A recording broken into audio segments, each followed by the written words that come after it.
Hi guys, welcome back to another episode of The Usual Place. So, pickleball has been a smash hit in Singapore over the past couple of years, but not everyone's a fan. Pickleball players, or picklers, say it's addictive and a good way to meet new people.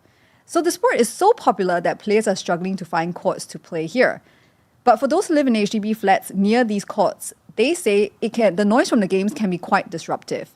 Last week, the Straits reported that this has become a source of tension among some residents, and town councils have stepped in to try and placate the different groups.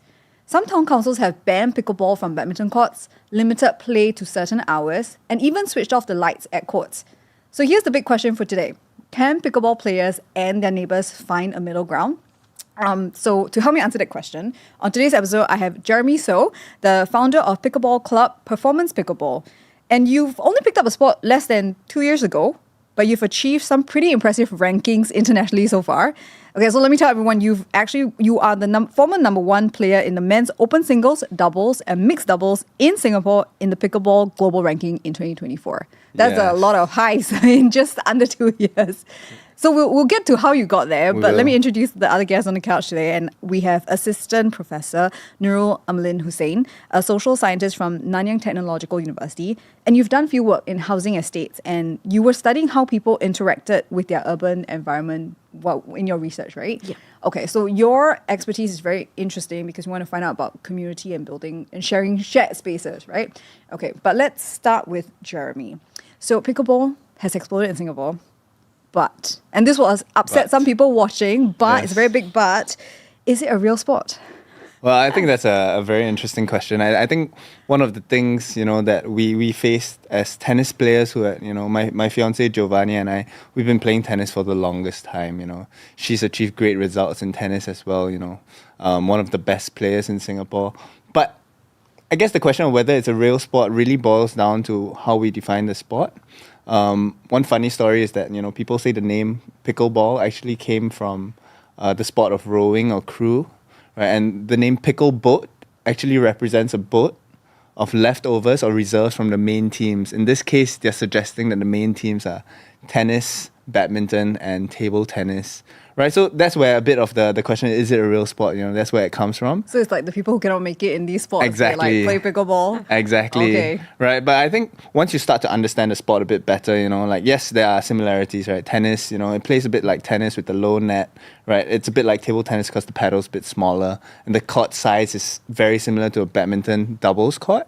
But when you really go into strategy and understanding the rules of sport, completely different. So I'll say 100% it's a real sport.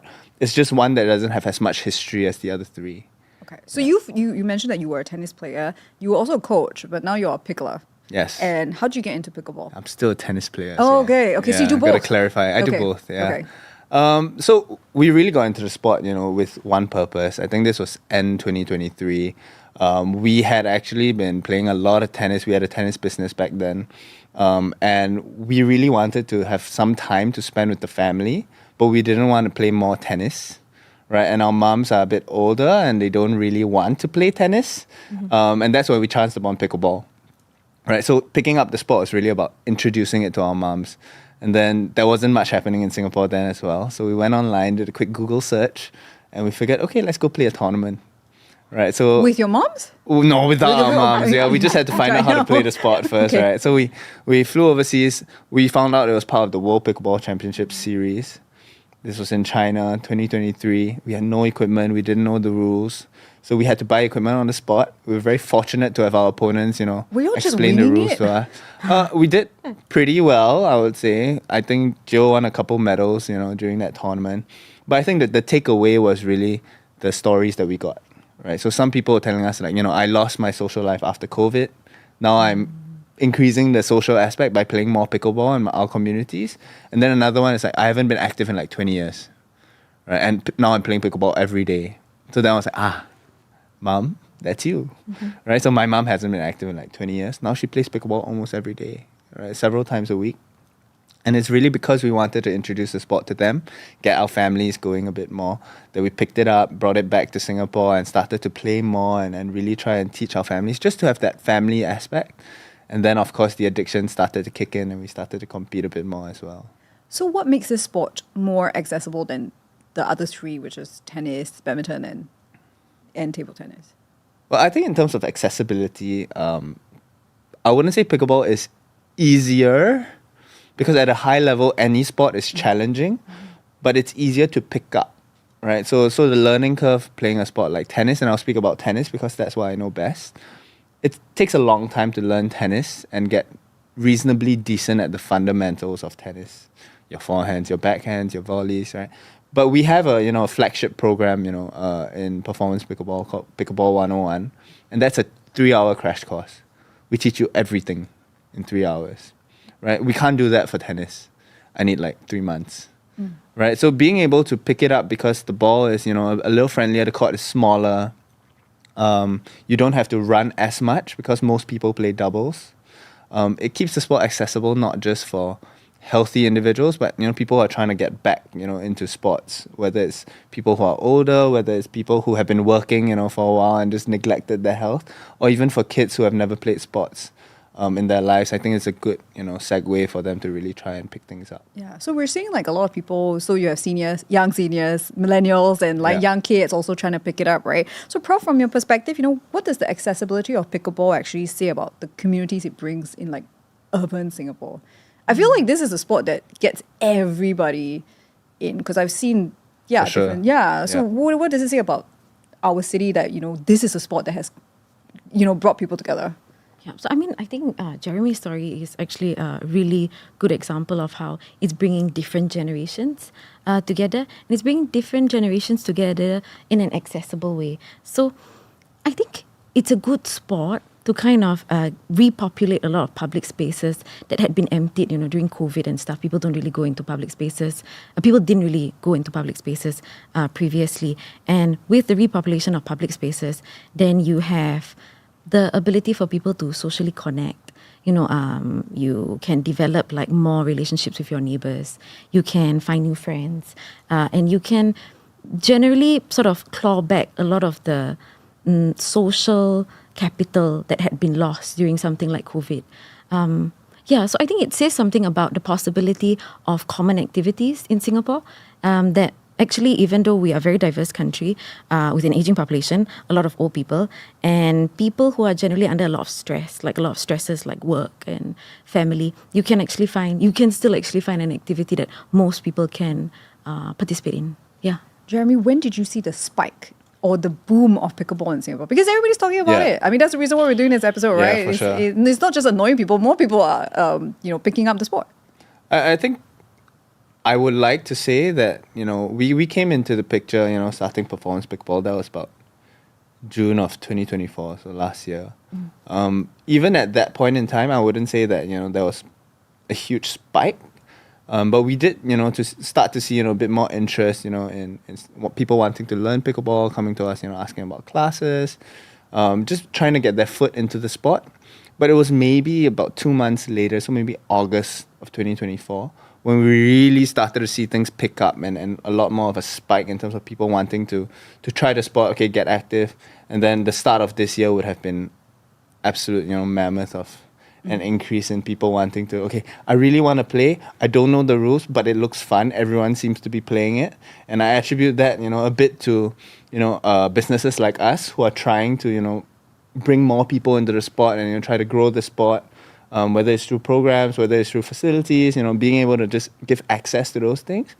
But also, I think just overall in Asia, there's been a lot more pickup in the sport. So once you see one pickleball video, whether it's on TikTok or Instagram, your entire algorithm is going to be filled with it. And you're going to see people in Vietnam, people in Indonesia, you're going to see people in Philippines, China. Everyone is playing.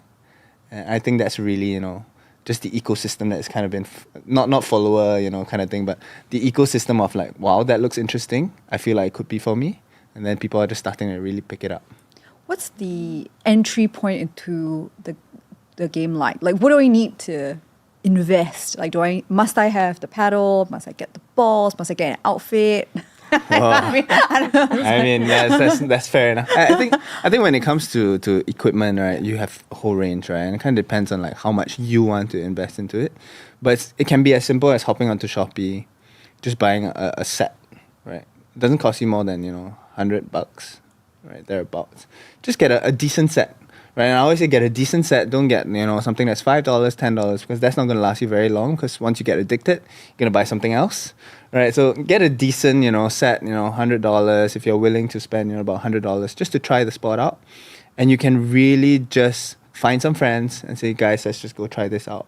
And from there, it can become a co-investment of space, whether you're booking courts, whether you are buying more equipment, to share with each other.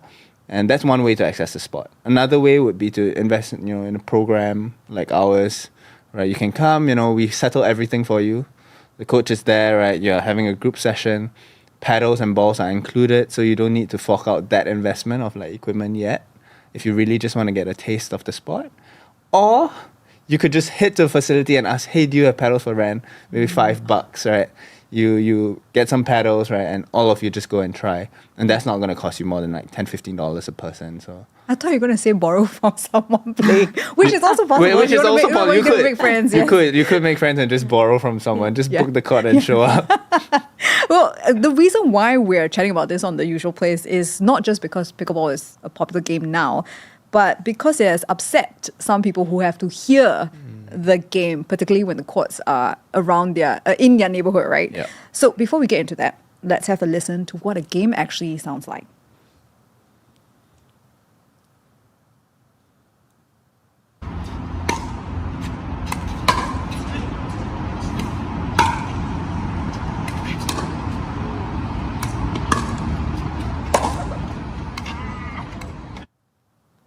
So that was me videoing, and I definitely have to improve my video skills. But I attempted to play the game for the first time a couple of days ago, and those were my colleagues from the ST video team, and they were very encouraging. But I have to say that when I heard the sound of the ball being whacked, right, it was quite loud actually. Louder than I thought it would be. Because when I saw the complaints, I was like, how loud can it possibly be? But I guess when you're in, if you have blocks surrounding the courts, then the sound reverberates or echoes all the way, right? But Jeremy, you played in public courts before you had performance pickleball, right? What were some of the complaints you faced? Or did you face any complaints when you were playing in public areas? I think back then we were fortunate enough to not face too many complaints because it's still very new. So more often than not, I get people coming and asking me what we're doing. Like, what are you playing? This is new, right? What's happening? And that was more of the complaints that we were getting, like, or the interactions that we were getting. Here and there, we would get the comment like, oh, this is so loud. And I'll be like, that's true. Right? But there's not much, we thought would happen, right, as a result of, us playing. And we weren't chased off the courts or anything. But in today's context, like you mentioned, it can get quite loud. The ball sound can be quite jarring. But if you compare decibel for decibel, it's not any different from tennis. It's the same, but I think it's maybe the high-pitched nature, right, of the sound. It's very pop, pop, pop. So that high-pitched sound is probably what gets people annoyed. And also just because it all came at once. Like now everyone is playing. So it went from nothing to everything. And that's where I think a bit of the frustration is coming from residents. But also I heard, recently, it goes beyond just the playing, but also the sound, of people laughing or having a good time. Unfortunately, somehow that has become a bit of a contention because I think more people are working from home as well. So the sound of people just laughing and playing and having a good time can also contribute a bit more to people's annoyances as a result of this uptick in the sport. Have you heard, from people who are players, other players who actually play in, public spaces, in housing, in around HDB flats? Have they encountered people who are very angry about? Oh, for sure. Because so we have the privilege of having our 3 locations. So I have to, go to each location, and just check in on our staff, check in on the team, make sure everything's running well. And during that time, I also get a chance to interact with a lot of our members, right, and guests. And that's where I get a brunt, of the feedback, people telling us about how, they have like the nastiest of interactions. People, one of them even had people throwing things down. Yeah. So from the HDB to the court? Yeah, from the HDB to the court. What was it? Do you know? I think it was just like, empty cereal box or like, milk carton and things like that. I mean, they probably took whatever was nearest like and just threw it down. Yeah, right? Yeah. And that was when I was like, okay, this is getting serious. Right? We're probably going to hear things in the news, and we are. But that was really crazy to hear. so many people getting these complaints, trash being thrown at them, right? And then they say, okay, it's time for us to go. Like, we can't play here anymore. Right? We're not welcome here. And I think that's a little sad. But it really comes to, I guess, maybe Prof, you can assist me on this. But there's a bit, Thanks for this. there's a bit more like contention now, right? Between the two. Yeah. Yeah. No, I think that's like a very really good interested to point though. hear. Like I think when it becomes exclusionary, when public places like exclude certain groups of people, then it's no longer welcoming and it's no longer like a public space. But like noise complaints are not new. So I think generally urban life, like because it's very dense, because of high-rise living, because of I think we just have low tolerance also of things like noise, especially at night. I think it introduces a lot of like stresses so that people are less tolerant of things like noise. But the thing you said like about the beat, right? That was very interesting because I think we had mentioned it before. The beat of pickleball, I didn't expect it to be like that. You know, like if you listen to traffic, it's different. Yes. You know, like it's a hum. Like there's always a hum. For sure. Like in HDB estates and stuff, you have like maintenance all the time. You have maintenance, you have construction, you have traffic, and you have like the everyday life stuff that people do, you know, like cooking. Yeah. You hear stuff. I think that's like generally, I mean, for me, that's generally pretty okay. But that beat would bother me. Yeah. Yeah. So like I God. So like I think sports Anti-pickleball. I think sports is great. I think sports brings people together and I don't think public spaces should be exclusionary. I think it makes people feel unwelcome. And that's like exactly the opposite to what public spaces should represent. But that beat, like if I hear it, right, I don't know, even in the afternoon, I that would annoy me so much. Like because it wouldn't be a regular beat, but it'd be a very clear beat. Yeah. So I think it's decibel level, definitely, but it's also just that if it's a new sound for people and if it is a sound that's kind of like irregular but very jarring, then maybe the nature of the sport is also something that it just needs time. People need time to figure out how to incorporate it within the noise landscape generally of HDB estates. Yeah. I want to pick up on something you said earlier about, which is about whether we are intolerant. Are we more intolerant now than before? Like, I want to say like pre-COVID. Do you think we, just get irritated more often than before? This goes back to like whether we're staying at home, we're at home more, or we're around our neighbors a lot more because we're at home. And what do you make I of think it? it's hard. I don't know if we're more intolerant now, but I mean, we can observe instances of like really intolerant stuff. So I didn't realize people were like throwing, basically like trash at people playing pickleball. Like I think those kinds of instances show that there's real intolerance. And I don't know if we're more intolerant. Yeah. Oh, is it just a pickleball thing? Like, are there more complaints about hearing it yourself? Like, do you think that it would, just spark off more complaints as compared to like, say, football or children playing basketball? Yeah, so I think sometimes like when you hear a new sound also, you kind of compare it to what you've heard before. And, children playing games, children playing sports, children playing football in public spaces, that has happened for a long time. I think the difference sometimes is that maybe it's also like the time. Yeah. So it's the way it sounds and like the time also matters because children tend to stop playing by a certain time. Hard courts have been used for games like basketball, futsal, football, all of those kinds of games. And generally, I think when youth play, or like children and youth play, there seems to be a cutoff time, a clear cutoff time. They go to school tomorrow, they have homework to do. But if it's really late at night and these sounds become regular sounds in the neighborhood, I can understand if it's like very disruptive to people's everyday life. Okay. Yeah. But Jeremy, there is a way to mitigate the sound, right? There is a way. I've heard about the silent ball. The silent ball, yes. So tell me about it and why do people not use it? I've got 2 balls for you here. Okay. You guys brought can the props, yes. take a look. Okay, so the slightly brighter yellow one. This one? In your hands, it's actually the silent ball. Yep. So it plays, I wouldn't say 100% like a proper outdoor ball, but it plays maybe 80% similar, but without the sound. What is the material? It's foam. Okay. It's foam, but it's the exact same weight as a pickleball, and the flight of the ball is 80% similar, I would say, to the pickleball. So you can still get like good fun out of it. You can still have, the satisfaction of playing your games and getting active. But I guess some pickleball players will argue like, but part of the fun is the sound. the satisfaction of hitting a good ball and seeing the ball, travel through the air, is one of the things that makes the sport exciting. So I think it's really about compromise, right? There is, the fact that it's a new sound, like you mentioned, right? It's a very new sound to people. So when something new comes in all at once, I think it's very overwhelming as well to start hearing this sound. But if we start to, segregate like time, right, as the indicator. So during the day, right, yes, people are working from home more, but there's also, others who have the luxury of, wanting to, exercise during the day, who might want to play pickleball with a normal ball, right, on the public courts.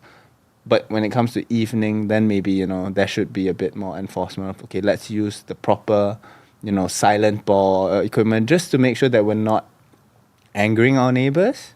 Yeah, because then it just becomes like, okay, are we controlling the level of our voice? Like, am I shouting? Am I getting too excited over the game? And that can be very, jarring. And like you said, like noise complaints about people shouting have been around for the longest time. Yeah. And like compromise is interesting, right? Because like compromise is something that you want to do if you believe like the conflict can be solved. Yeah, and I think sometimes like with high density urban living where we're under a lot of stress and like these new things come in and we just feel like it piles on to already like a very high, like a very stressful sensory landscape.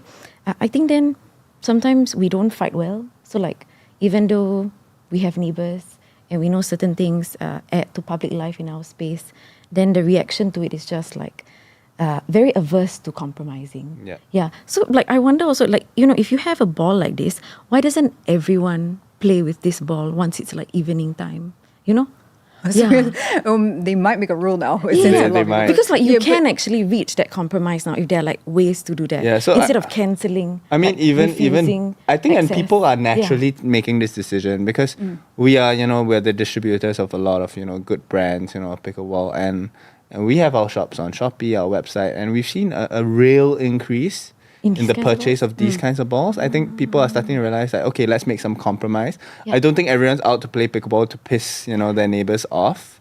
But it's more so like, okay, let's make the compromise of trying to use these balls and see what happens. But you always have someone who says, I need the real experience. Then how? Yeah. I mean, and then you get people who get very acrimonious. You either get like residents who come down and say, I live here, you need to be quiet. How should people, neighbors handle this sort of disputes? Is there like a best way possible?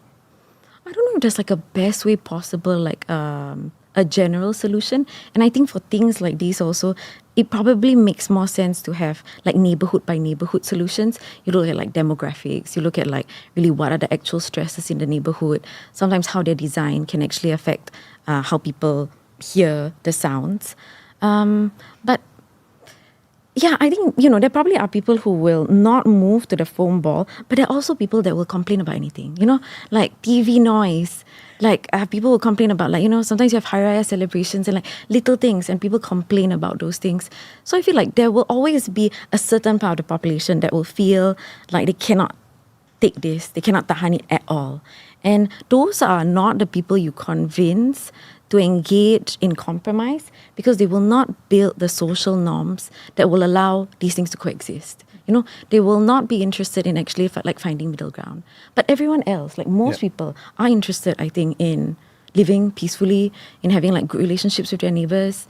I think most people are also interested in repopulating all of these public spaces. It gets very lonely. And I think people don't see their neighbors a lot. And in these kinds of instances, it's a way to reintroduce people to interaction.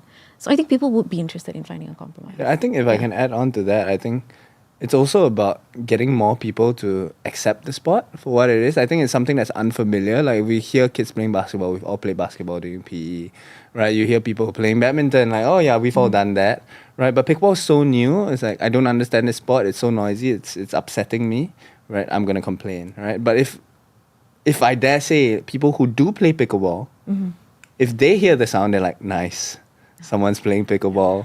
I wish I was there. I can't. I have a meeting. I got to go into the meeting, right? So it's really about perception, right? As a pickleball player, I would say I don't feel affected by the sound at all.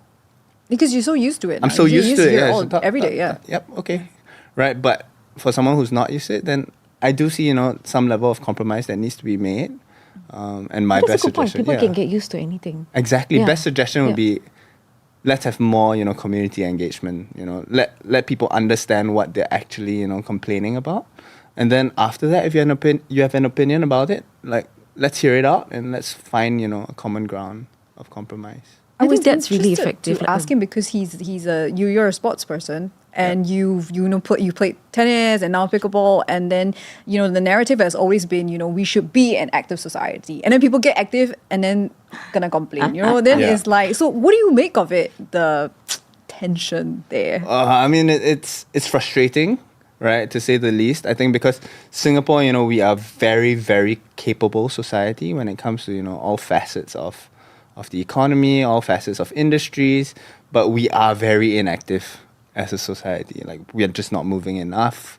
We're not exercising enough. I have the pleasure of, being in the sports industry or lifestyle industry. So I get, the access to, play and, move a little bit more, but not everyone has that privilege. Mm-hmm. So like you said, I mean, if we can, find ways to get people more active more often, I see pickleball being one of those very, very powerful, right, catalysts for change when it comes to getting people active again. Like we mentioned, right, it's easy to pick up, right? Not all sports are easy to pick up. So if it's an easy to pick up sport and all ages can play it, it has the power to bring people together. But the frustration is there 100%. I want to see more people moving. For the longest time, my own mom didn't really get a chance to move because she's working. And only now, I'm doing my, duty as a son to try and, get her to exercise more, and she's You should loving be it. the chief active She's loving guy it. of Singapore. Yeah. Get everybody to move. I right? don't move as often as I'd like even, right? Yeah. So I can imagine, ex-athletes, former athletes, people who've played sports in school and now they're kind of tied to a desk, wanting to get out and just get active again. Prof, we talked a little bit about the reaction to noise, and I wanted to quickly ask you about, because we're talking about pickleball, but then it has also happened to other sports before, like, below the blocks we have seen, void decks barricaded because kids were playing and then someone got upset, and then we've got basketball courts being locked because people are playing over time and then they switch off lights and everything. I mean, what does this say about us as a society? I feel like it's a little bit of a knee-jerk reaction versus saying educating people. But what's your take on if this is an extreme measure or it's something that we can expect to see, especially because we are living in such an urban space, right? Yeah. I think, to say noise is subjective is sometimes a little bit challenging because noise is very real to people. So I think, if someone says they do shift work and then, it doesn't allow them to sleep and it's actually affecting their health, that's like a real complaint. But, there will always be complaints and, lifestyles change, spaces change, the way spaces are used will change. And I think HDBs are also specifically designed to encourage social cohesion. And within that, there is a lot of potential to build the kind of norms that would allow people to not just accept a new sport, but then also become more active and stuff. So I think sometimes the cost of something that you introduce something that's new might seem very high in the beginning.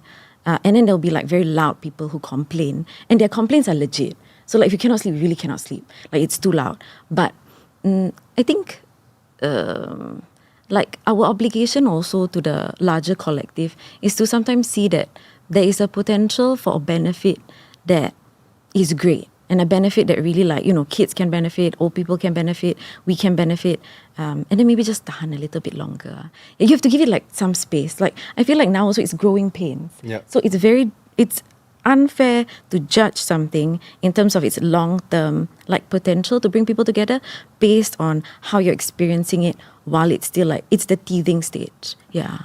So, Jeremy, I started with a triggering question. I'm going Yes. to end off with a triggering question. Is pickleball just a fad? Or what will give it its staying power? I would say pickleball, for the most part, pickleball is definitely not just a fad. And I'm not saying that as a business owner. I'm saying that as someone who's just very observant in terms of how things have picked up recently. Pickleball has the capabilities to go beyond just getting people social again. Right? There are now business meetings happening over pickleball instead of golf. It's a time saver. right? Pickleball can now start to take over nightclubs as well, right? So nightlife has kind of started to die down in Singapore post-COVID, right? You see a lot more people getting active again. Pickleball can be the activator of such things, and we're still in the teething stage, right, of things, right? Things are very nascent. And as more people start to pick it up, I think you'll start to see, more pickleball courts in condos. You'll start to see more pickleball courts, popping up around Singapore, and it's just going to become a norm. It's going to become something that's regular in people's lives. Like, what do you do? I play pickleball. Oh, cool. I play tennis. Right? So I think it's something that can coexist in society. Definitely not a fad. It's just that the uptake is unlike anything we've experienced before. So it's just going to take a little bit of getting used to. All right. Thank you both so much for the conversation today. Will you pick up pickleball after this? I don't know. I like watching people play sports. Yeah. Yeah. So I think children, pets, the elderly, these are things that generally people enjoy seeing in public spaces. But playing the sport, it looks tiring. Yeah, it just looks tiring. But it would be nice to see. Yeah. All right. Well, on that note, thank you both for the conversation. And that's it from The Usual Place today. If you're watching us on YouTube, don't forget to like, subscribe, and hit the notification bell so you won't miss the next episode. And if you have thoughts on what we just discussed, do drop a comment on YouTube or talk to me on Instagram at The Usual Place Podcast. I'll see you next Thursday at noon.